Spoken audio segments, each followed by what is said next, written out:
வணக்கம் நண்பர்களே. ஒரு அருமையான நிகழ்வில் உங்களை சந்திப்பதிலே மிக்க மகிழ்ச்சி அடைகின்றேன்.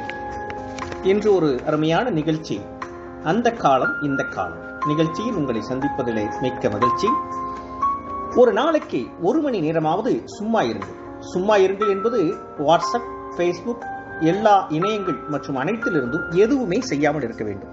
முடிந்தால் அமைதியாக இருப்பது நல்லது, அல்லது தியானமாக இருந்தால் மிகவும் நல்லது.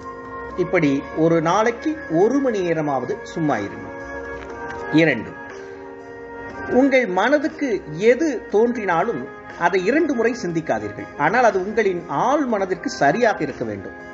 உங்கள் மனதிற்கு எது தோன்றினாலும் அதை 2 முறை சிந்திக்காதீர்கள். ஆனால் அது உங்கள் ஆழ் மனதிற்கு சரியாக இருக்க வேண்டும். 3, எந்த ஒரு விஷயத்தையும் 3வது கண் கொண்டு பாருங்கள். அதை பகுத்து தொகுத்து 3ஆம் கண் கொண்டு பார்த்து சரியாக செயல்படுங்கள். 4 பேர் என்ன நினைப்பார்கள் என்று நினைத்து வாழ்வதை முதலில் தவிருங்கள். உங்களுக்காக வாழுங்கள், அதுவே சிறப்பு. 5, நிலம், நீர், காற்று, ஆகாயம், நெருப்பு எல்லா பஞ்சபூதமும் நமக்குள்ளும் இருக்கிறது. உலகம் இப்படித்தான் ஆக்கப்பட்டுள்ளது, அது நமக்குள்ளும் இருக்கிறது என்பதை நீங்கள் புரிந்து கொள்ள வேண்டும். அதை நீங்களும் புரிந்து கொண்டு மற்றவர்களையும் புரிந்து கொள்ள வைக்க வேண்டும். வாழ்க்கையை உண்மையாக நேசிக்க வேண்டும் என்றால் ஒரு நாளைக்கு 1 முறையாவது அறுசுவை உணவை உண்ணுங்கள். ஏனென்றால் ஒரு தலைமுறை கசப்பே தெரியாமல் வளர்ந்து விட்டது. ஆகவே ஒரு நாளைக்கு 1 முறையாவது அறுசுவை உணவை உண்ணுங்கள். 7 ஜென்மங்கள் வாழ்வதாக எனக்கு தெரியவில்லை. 7 ஜென்மங்கள் வாழ்வதாக எனக்கு தெரியவில்லை. 7 ஜென்மத்திற்கும் சேர்த்து இன்றே வாழ்ந்து விடுங்கள். 7 ஜென்மத்திற்கும் சேர்த்து இன்றே வாழ்ந்து விடுங்கள். இரவு 10 மணிக்கெல்லாம் உங்களுடைய தொலைபேசி, லேப்டாப், செல்போன், தொலைக்காட்சி எல்லா சாதனங்களையும் அணைத்து வைத்துவிட்டு தூங்க செல்லுங்கள்.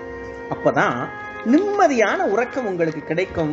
அடுத்த நாள் மிகவும் உற்சாகமாக இருக்கும். ஆகவே இதை சரியாக செய்யுங்கள். எந்த தொழில்நுட்ப அறிவும் இல்லாத காலத்திலேயே 9 நவகிரகங்களை கண்டுபிடித்தானே தமிழன். நீங்கள் எப்பேற்பட்ட குடியில் பிறந்துள்ளீர்கள் என்பதை உணருங்கள். பார்த்தீர்களா, நம்முடைய தமிழர்கள் எவ்வளவு சிறப்பு வாய்ந்தவர்கள் என்பதை இதை நீங்கள் உணர வேண்டும். 10, உலகத்தின் விற்கப்படாத கடிகாரங்கள் அனைத்தும் ஏன் 10 என நிறுத்தப்பட்டிருக்கிறது? உலகத்தில் விற்கப்படாத கடிகாரங்கள் அனைத்தும் ஏன் 10 என நிற்கப்பட்டிருக்கிறது?